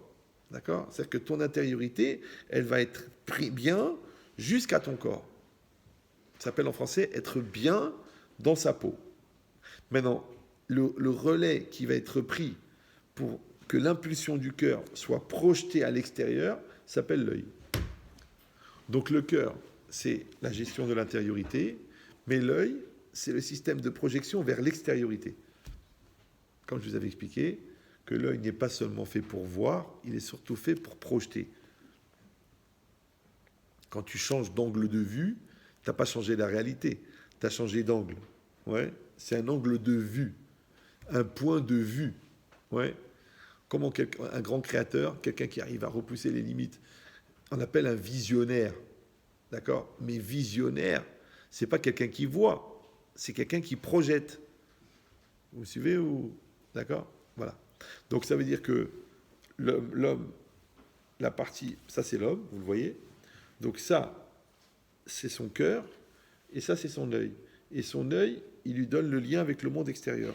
Maintenant, pourquoi quelqu'un, il va voir à 10 mètres, et quelqu'un, il va voir à 10 millions de kilomètres? Parce qu'il a un œil grand, un œil large, une vision ouverte. Par contre, quelqu'un, il est mesquine, d'accord? Il voit petit. Il voit tout petit. Parce qu'il a un œil petit. Donc, quand quelqu'un a développé une grandeur de cœur, il faut après qu'il développe une grandeur de vision. Maintenant, la gestion du monde intérieur et la gestion du monde extérieur n'est pas la même. Comme on l'a dit tout à l'heure, il y a beaucoup d'accidentés de la vie. Ouais. Donc il faut s'adapter à la différence de l'autre, il faut s'adapter au temps qui passe, il faut s'adapter aux différents challenges, il faut s'adapter au parfum du temps, à la tendance, au courant. Et là, c'est un autre système, c'est un autre système. Tu peux avoir fait 54 cours théoriques sur le canoë-kayak, mais quand le mec il te jette dans les gorges du Verdon, c'est vachement dur. Bah oui, parce qu'il y a du courant là. C'est une descente, il y a des rochers de tous les côtés. Chaque coup, il peut t'arracher un bras. Tu dis, mais attends, mais je l'ai fait dans mon laboratoire virtuel de canoë-kayak avec ma Wii. C'est pour ça qu'ils appellent ça Wii, d'accord? Parce que si ça avait été dans la réalité, tu aurais dit non. Donc c'est quoi l'idée? C'est que après tu vas rentrer comme si tu as fait une école de finance et tout, et puis là tu rentres, maintenant tu es responsable financier d'une boîte. Tu sais, c'est plus de la théorie là. Là, si tu te plantes, c'est pas que tu as un zéro sur la moyenne, c'est que tu plantes la boîte. Donc ça veut dire quoi? C'est-à-dire que le rentrer dans la réalité s'appelle l'œil. Être dans l'intériorité s'appelle le lèvre. D'accord, mais c'est très facile de faire des plans, des rêves, des illusions, même des business plans. Mais à un moment ou à un autre, il va falloir aller à la banque, il fallait convaincre la banque. Après, il faut convaincre un associé de ne pas se faire avoir. Après, il faut convaincre les fournisseurs, il faut convaincre... Et donc, convaincu, il y a deux mots. Donc, est-ce que tu es quelqu'un de convaincu ou tu sens que tu es déjà vaincu, puisque toi-même, tu te sens convaincu? Non, c'est important. Donc, si c'est ça maintenant, Lev Tov, il est complet à l'intérieur. Ouais. Donc, il va avoir Aïn Tova, il va avoir aussi une vision complète. Maintenant, la nature de l'homme, c'est de voir le défaut. C'est d'imaginer que ça ne marchera pas, que c'est sûr qu'il va pleuvoir, que la valise, elle va craquer, que je vais arriver en retard, que le mec, il dira non, que l'appartement, il est déjà pris. C'est la nature. Donc, pour avoir une vision positive, il faut lutter contre ça. Vous suivez ou... Ouais. Ça s'appelle la léthargie, j'appelle la lourdeur. C'est quand on est dans tout un groupe, on dit allez, on sort en montagne, prépare les sandwichs. Puis oh, de toute façon, il va pleuvoir. C'est bizarre comment il y a 8 mecs qui sont chauds et un, il éteint tout le monde. D'accord? Tu dis à l'autre, écoute, elle est super bien, elle est gentille, elle est sympathique, elle est rigolote, elle est belle, elle est mignonne, elle est religieuse, elle est bonne famille et tout. Après, il dit ouais, mais attends, tu sais, il y en a qui cachent bien leur jeu. Mais va mourir. Le mec, il n'a pas confiance en lui, il a fait 150 shiluchim. On lui met en situation, on veut pour y aller, et lui, il faut y aller, il faut lui dire go, et toi, qu'est-ce que tu fais? Tu lui coupes les jambes, tu dis allez, ça sert à rien. Attends, je l'ai rencontrée il y a eu 17 ans, elle était complètement... Mais qu'est-ce que tu te compares avec lui? Pourquoi il faut beaucoup d'efforts pour faire bouger la machine, il faut peu d'obstacles pour arrêter la machine? Parce que ça s'appelle Aïn Ra'a. Donc c'est pas Aïn Hara. Donc, si vous voulez, non, c'est pas le mauvais œil, c'est l'œil mauvais. Ça veut dire que tu projettes de l'incomplet, que tu vois le défaut, que tu penses que ça marchera jamais. Donc, il faut avoir une vigilance pour maintenir une projection positive. Parce que je vous dis, la nature, c'est que c'est le négatif qui va sortir. Surtout quand tu as intellectualisé ta négation, ce qu'on appelle en français le perfectionnisme. Parce que c'est bien sûr, c'est par bonne intention que tu angoisses le gars. Mais ça reste compliqué parce que d'un côté, quand tu veux faire prendre conscience, tu dois parler des dangers. Mais d'un autre côté, cette dimension prise de conscience, elle peut être tellement anxiogène que du coup, le gars, il ne veut même plus prendre de risque. Alors, comment tu vas être assez dans la prévention sans être dans l'immobilisme et dans la paralysie? Ça va? Alors, je te dis, c'est très simple. C'est que si la vigilance, elle est inondée par une volonté de réussir, il n'y a pas de problème. Mais bien sûr, on n'est pas des fous. C'est normal. Mais il y a une énergie de réussir incroyable. Maintenant, quand il y a une énergie incroyable de réussite, c'est comme si tu envoies 150 kilobars dans les tuyaux.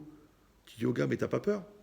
T'en fais pas. On a vérifié toutes les soudures et on a fait des tests de solidité de 250 kilobars. Donc tu peux y aller, vas-y, monte à 150 kilos, tu verras, ça tiendra très bien. Ouais, c'est comme un ascenseur. Il peut porter beaucoup plus que ce qu'on met dedans. Un avion, il peut porter beaucoup plus. Seulement qu'ils veulent nous gratter 70 € la valise supplémentaire. Moi, j'attends qu'ils fassent payer 2 fois un gros. Je dis, monsieur, vous payez 120 kilos, vous prenez 2 places. Ça va venir. C'est pareil. Moi, je voyage tout le temps. Je dis, monsieur, la valise, elle est trop lourde. Alors moi, qu'est-ce que je fais? Je leur dis, je vais prendre les choses dans la main. Elle dit, dans ce cas-là, c'est bon. Mais dans l'avion, il y aura le même poids. Tu vois qu'au checking, ils n'ont pas inventé l'eau tiède. Des fois, tu te demandes si le cerveau, il n'est pas optionnel. Hein? Ou alors que c'est une chita, c'est une école. Et c'est un peu normal qu'une grande compagnie soit portée sur les vols réguliers. Bon, alors donc, qu'est-ce qui est marqué ici? Ici, c'est marqué que tu vas fabriquer un lev tov et tu vas fabriquer un aïn tova. Maintenant, plus tu vas être complet, plus tu vas voir de l'entier. Plus tu vas être incomplet, plus tu vas voir de l'incomplet, puisque tu vas projeter ce que tu contiens.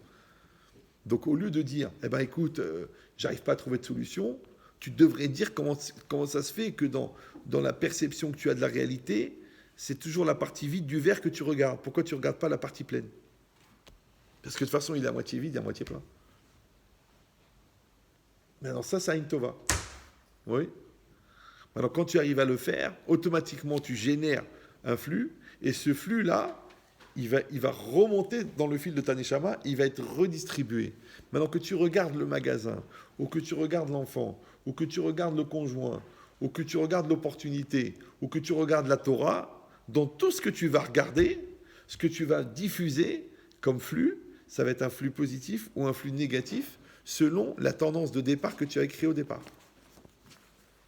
C'est pour ça que la Gemara, elle dit une chose incroyable. La Gemara dans Brachot d'Aflam Etred, elle dit la reine Amar Rabbi Yehoshua ben Levi. C'est pourquoi il a dit Rabbi Yehoshua ben Levi En notnim kos shel bracha levarech et là les tovraïn. On ne donne le verre de bénédiction que à celui qui a un bon œil. De quoi on parle? Quand on fait le repas, après on doit faire le Birkat Hamazon, la bracha après le repas. Le Shulchan Aruch, il dit que c'est bien, c'est une misva, de faire avec un kos. Donc on va prendre un verre de vin, comme un verre de kiddush, on va le remplir de vin, et on va faire tout le Birkat Hamazon avec le verre dans la main, et après on va dire la bracha à Geffen. D'accord? Maintenant, quand je fais la bracha avant, c'est une permission de pouvoir manger, d'accord? Et c'est aussi une reconnaissance de bénédiction sur le fait que Dieu m'a mis la nourriture devant moi. Mais quand je fais la bracha après, oui, c'est en même temps pour dire merci sur ce que j'ai mangé, mais en même temps pour bénir que j'ai à nouveau l'occasion de manger. C'est pour ça qu'il faut laisser des miettes sur la table. Parce que la bracha ne peut pas tomber sur rien. Il faut des petites miettes. D'accord? Maintenant, quand tu bénis les miettes, c'est comme quand tu bénis une graine. Et cette graine, elle te donne un épi avec 12 grains de blé. Ouais? Ou tu vas bénir 10 € qui t'ont rapporté 100 000 €. Ou tu vas bénir une femme qui t'a amené 10 enfants. Donc la bracha, c'est la multiplication. Maintenant, qu'est-ce que dit la Gemara? On va donner le verre de bracha, d'accord, à celui qui est tov aïn, qui a un bon œil. Pourquoi? Chez Nehemar, il dit la Gemara, pourquoi? Parce qu'il est marqué dans le pasuk, tov aïn ou yevorach. Celui qui a le bon œil, ou yevorach, il est béni. Il est béni en tant que qualificatif, d'accord? La Gemara elle dit Al tikre yevorach et là yevarer. Ne dis pas il est béni, mais il bénira. Maintenant, vous parlez tous français, d'accord? Mais non, yevorar, ça veut dire il est béni, c'est un état. Yevarer, c'est un verbe actif. Il bénira. Maintenant, je comprends pas. Si le pasouk, je crois que c'est dans Michelet, si le Michelet, il voulait dire Yevarer, il aurait pu dire Tov Ain ou Yevarer.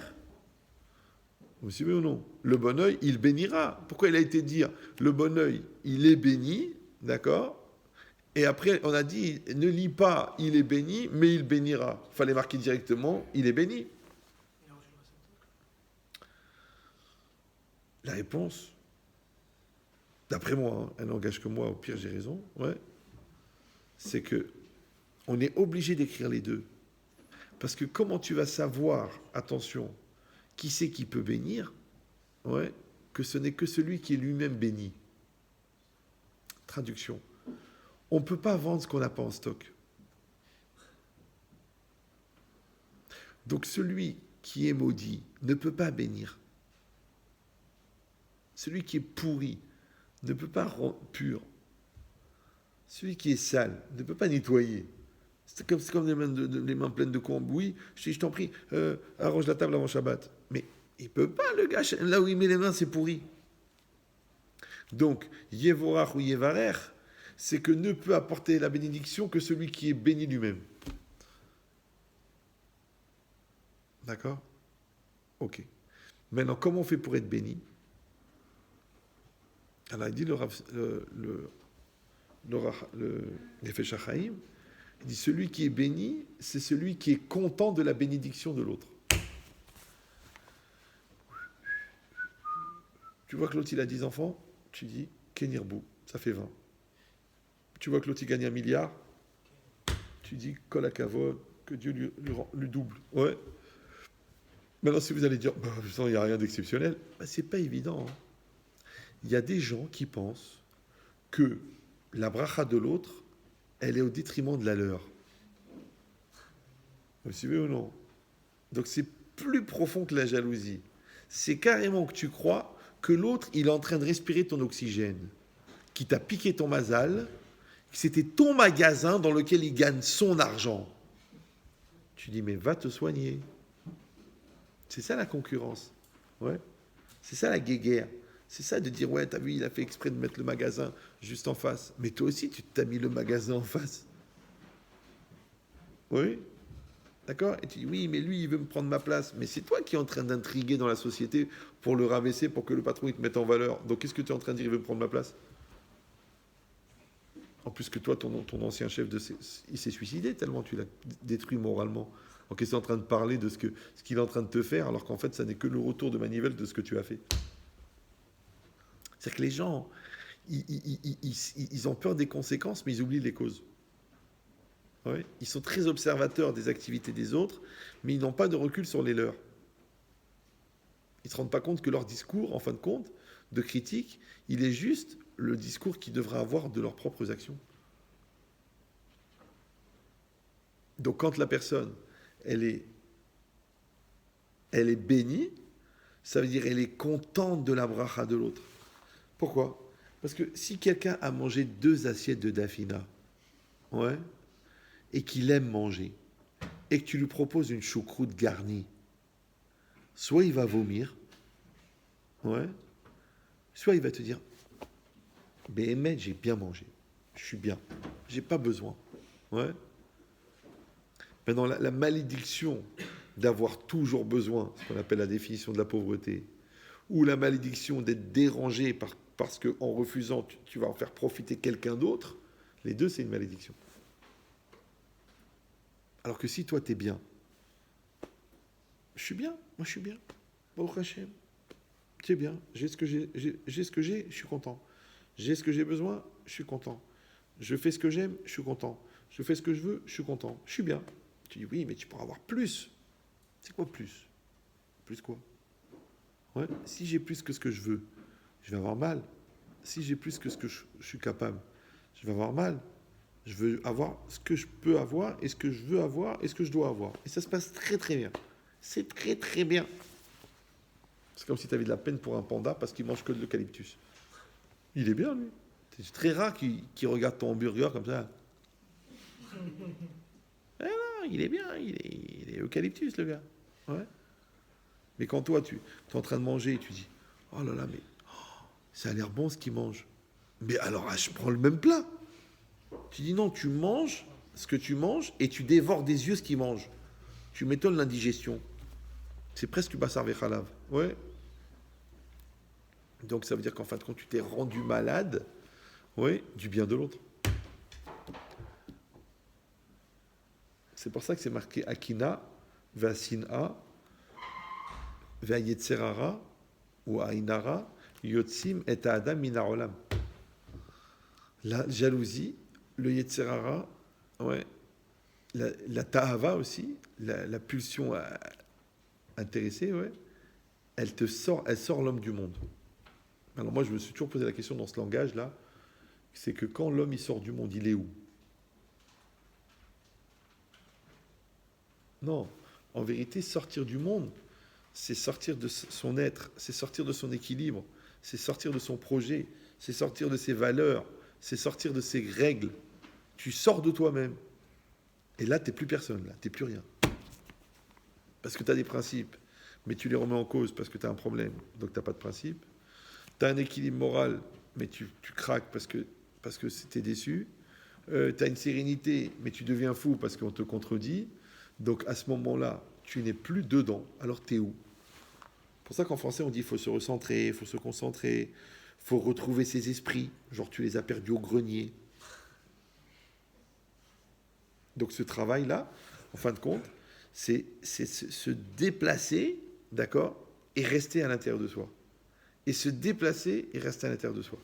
C'est pas évident. Parce que pour bouger, tu es obligé de pousser, d'accord, et tu repousses tes limites. Alors, et en même temps, il faut rester concentré et centré à l'intérieur de toi-même. Alors comment tu fais pour grandir sans te remettre en cause? Tu es obligé. Donc la seule manière de grandir sans sortir de soi, c'est de grandir en même temps que tu sors de toi. C'est-à-dire que si vous augmentez votre niveau de maturité en même temps que vous augmentez votre projet, eh ben à ce moment-là, il n'y a pas de mal-être entre ce que vous êtes devenu et ce que vous vivez.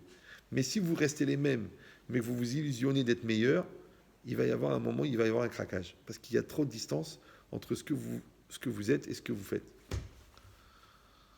Voilà. Ça s'appelle la musculation. C'est que ça fait mal, d'accord, et pourtant, tu le fais plus facilement. C'est-à-dire que quand tu as soulevé un poids 100 fois, normalement, tu dois être moins fort, puisque avant, tu le soulevais 90 fois. Et là, tu l'as soulevé 100 fois, donc tu devrais être moins fort. Eh bien non, bizarrement, le fait de l'avoir soulevé 100 fois, c'est ce qui donne la force de le soulever 120 fois. Traduction, plus tu assumes, plus tu grandis. Moins tu assumes, moins tu grandis. Maintenant, moins tu assumes, plus c'est dur. Pourtant, c'est le même poids. Mais comme tu ne l'assumes pas, il est plus lourd. Et quand tu assumes, ouais, pourquoi il est moins lourd? Parce que tu as grandi.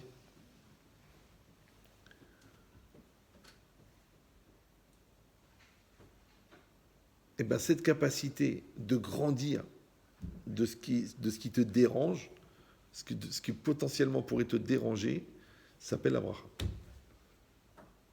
Yevorach. Aujourd'hui, ils disent être cool. Faut être cool. Take it easy. Ouais. Don't be worried. Arrête de te prendre la tête. C'est pas évident. Tu sais, ça bouge, c'est difficile, il faut s'adapter. C'est un combat perpétuel. Non, mais t'es cool. T'es cool.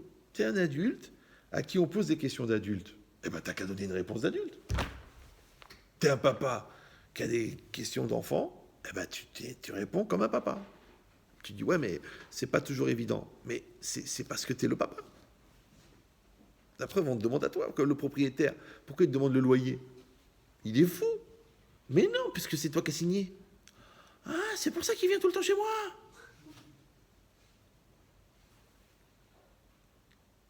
Je sais que ça a l'air débile. Ouais. Mais si c'est pas débile, alors, si c'est débile, alors pourquoi tu râles tous les mois de payer le loyer? C'est-à-dire qu'au fond, tu n'as pas accepté que ça soit plus que le premier mois. Mais comme il y en a pour 28 ans, il vaudrait mieux que tu acceptes qu'il faut payer le loyer. et que ton salaire, il est moins le loyer. Et si tu dis c'est pas suffisant, augmente le salaire. Mais toi, tu te fais toujours l'illusion de dire que peut-être qu'à force de râler, un jour, il va me dire bon, bah écoutez, bon, pour ce mois-ci, c'est pas grave. Mais non, parce que de la même manière que tu payes le loyer, tu respires aussi. Et tu vas aux toilettes de manière régulière. Et tu vas dire mais c'est oui, je sais. C'est même salutaire. Ouais.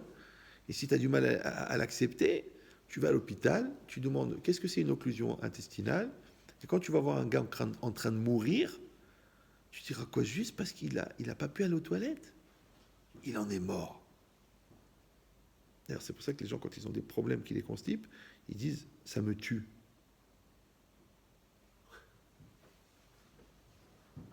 Mais si tu fais l'inverse, tu dis écoute, je mange sainement, d'accord? Eh ben je vais aux toilettes. Je suis fatigué, je vais dormir. On me pose une question, je réponds. Vous voyez cette logique-là? Maintenant, ce qui a l'air d'être complètement banal, si tu le vis en perpétuité et que tu le vis en vérité et tu le vis en sincérité, mais t'es un grand de la génération, toi. Parce qu'il y a tellement de non-dits, tellement d'esquives, tellement de peur, tellement de stress, tellement d'opportunisme et de regard de l'autre, que les gens, ils oublient d'être bien, ils oublient, parce qu'ils sont trop occupés à faire le calcul de qui c'est qui les regarde. Donc ils sont plus naturels, en fait. Ça veut dire qu'il faut faire des efforts énormes de construction personnelle pour être naturel. Alors que l'autre, il dit, moi je suis naturel. Ah mais c'est normal, parce que toi tu penses que le bonheur est dans le pré. Et quand on voit toute l'herbe que tu consommes, on peut comprendre que tu dois être un guilgoul de bovin. Mais c'est pas simple d'être bien. C'est pas simple. En fait, c'est une dimension de maturité. Donc ça veut dire que le bonheur, en fin de compte, c'est un exercice de maturité. Comme le contraire. Comme le malheur, et c'est un vécu immature d'une réalité que tu n'acceptes pas.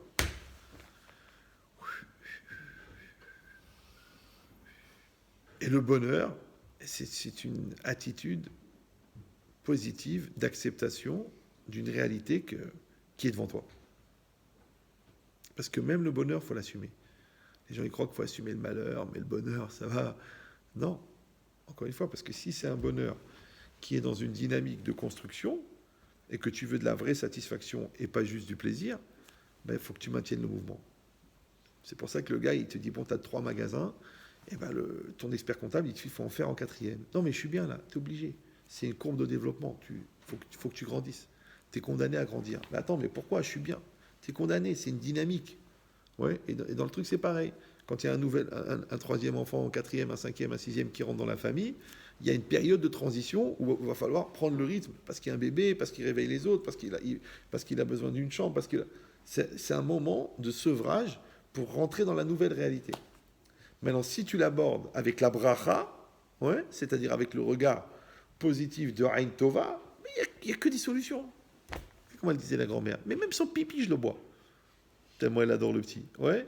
Et toi, tu dis, bah, il est bruyant, et ben il fait pas ses nuits, et puis il nous saoule, et puis il vomit, et puis il a un reflux. Mais c'est un bébé. Toi aussi, tu as un reflux depuis 38 ans, tu n'arrêtes pas de râler. C'est un reflux. C'est un reflux moral. Lui, il a un reflux physique.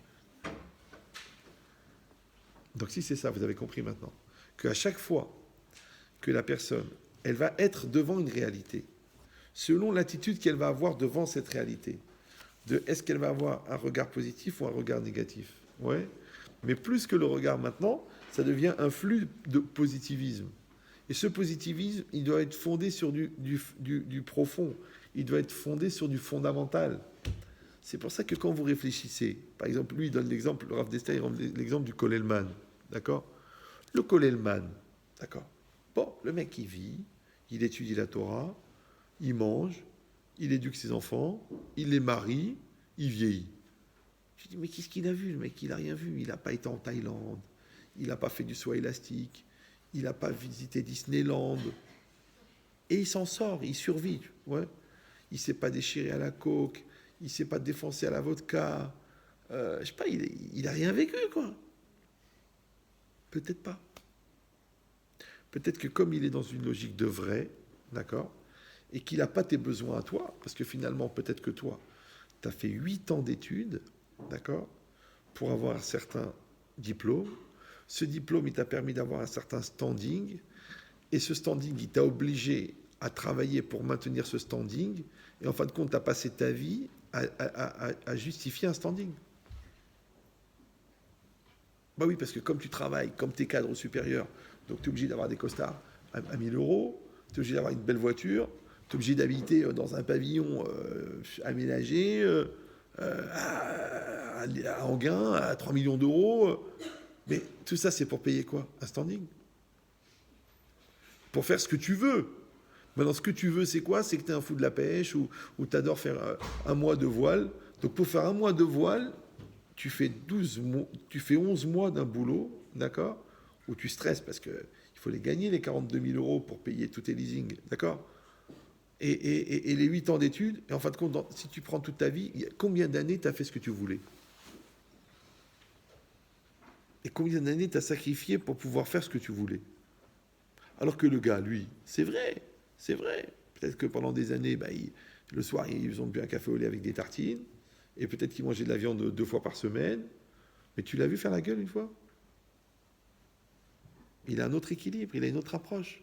Il ne rêve pas de la femme du voisin, il ne prend pas des lignes de coke pour assumer son stress. Donc, tu vois, il a d'autres repères, ouais, mais il a d'autres résultats. Toi, peut-être, tu as une autre ambition, mais tu as aussi l'autre côté. D'accord?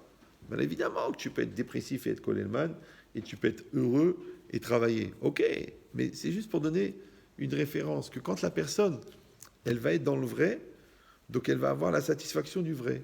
Maintenant, quand quelqu'un il a choisi l'illusion, il ne peut pas avoir la satisfaction de l'illusion, parce que l'illusion génère la désillusion. Alors une crise de la quarantaine, ou d'aller voir ailleurs, ou alors de prendre des vitamines illégales, mais c'est pas normal que tu as besoin de compenser de manière chimique ce que tu reçois naturellement, puisque c'est un process d'évolution personnelle construit. Ça va? Donc l'idée c'est quoi? C'est que tu es perpétuellement, dans n'importe quel projet que tu fais, avec une obligation de sacraliser ton projet pour pas qu'il devienne profane. Alors débrouille-toi. Débrouille-toi.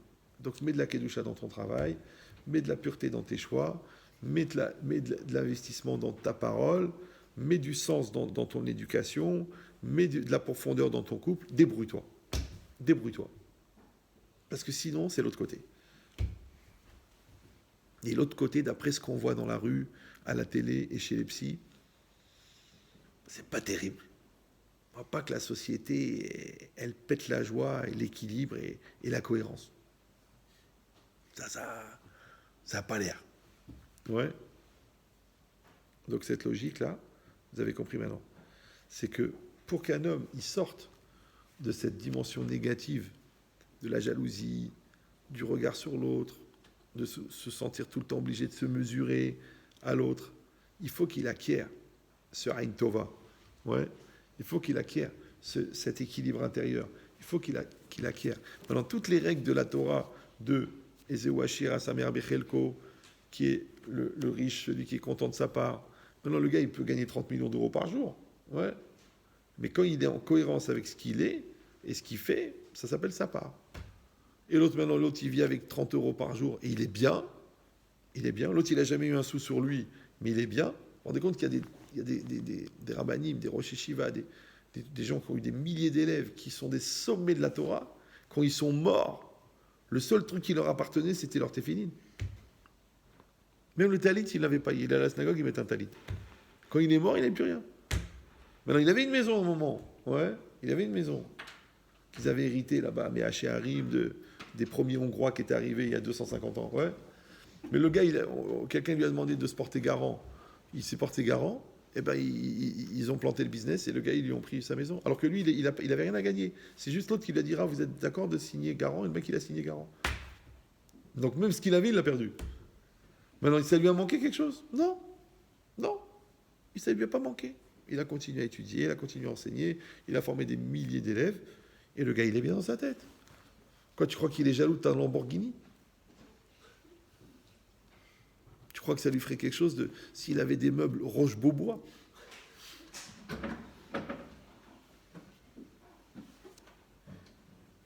Alors que toi, il te dit un mot de Torah et toi, tu as les yeux ouverts pendant une semaine. Et lui, il est toute la journée dans la lumière. Mais si toi, tu es choqué par la lumière, c'est que tu es dans l'obscurité.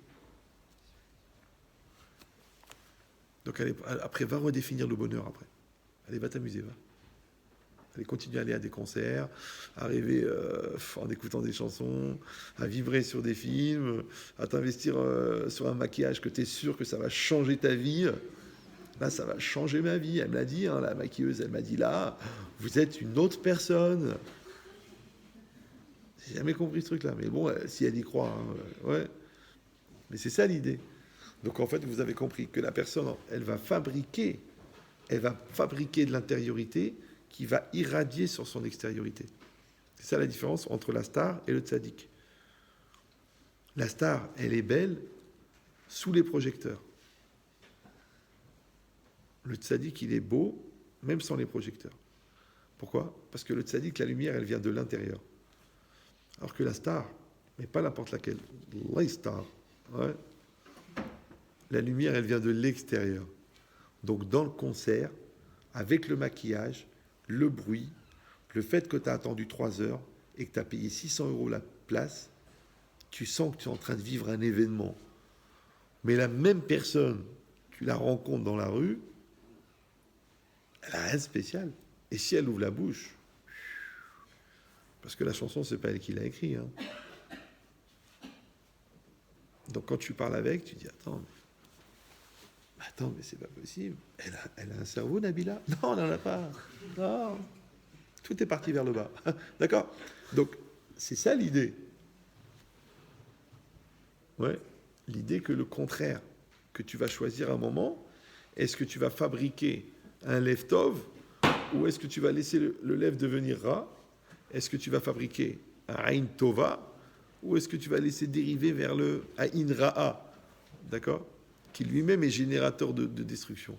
Sinon, Ma'alin Bakodesh Ben Moridim, plus tu vas t'accrocher dans la dynamique positive, et tu vas le voir ensuite.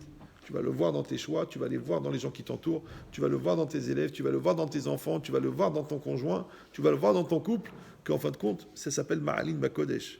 Que tu montes, que tu montes, que tu montes. Maintenant, c'est un chemin, c'est vrai, c'est un chemin, mais quel plaisir d'avoir un peu mal au mollet en montant, pour que à chaque fois que tu te retournes, tu vois un paysage de folie.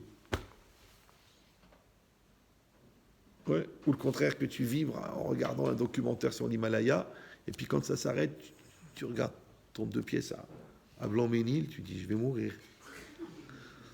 Alors va grimper des montagnes, oui, au lieu de te masturber mentalement avec des documentaires.